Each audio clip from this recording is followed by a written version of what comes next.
शेतकऱ्यांना अखंडित वीज पुरवठा व्हावा म्हणून सौर कृषी पंप आणि बळीराजा मोफत वीज योजना अशा दोन योजनांची सुरुवात संभाजीनगरच्या लाडक्या बहिणींच्या मेळाव्यात देवाभाऊंच्या उपस्थितीत करण्यात आली आहे।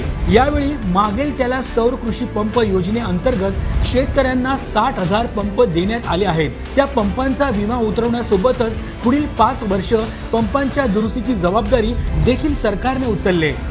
छत्रपती संभाजीनगरमध्ये सर्वाधिक सौर कृषी पंप लावण्यात आले आहेत। येत्या 18 महिन्यात शेतकऱ्यांची सर्व वीज सौर ऊर्जेच्या माध्यमातून येणार असून शेतकऱ्यांसाठी स्वतःची वीज कंपनी स्थापन करणारे महाराष्ट्र हे देशातील पहिले राज्य ठरले आहे।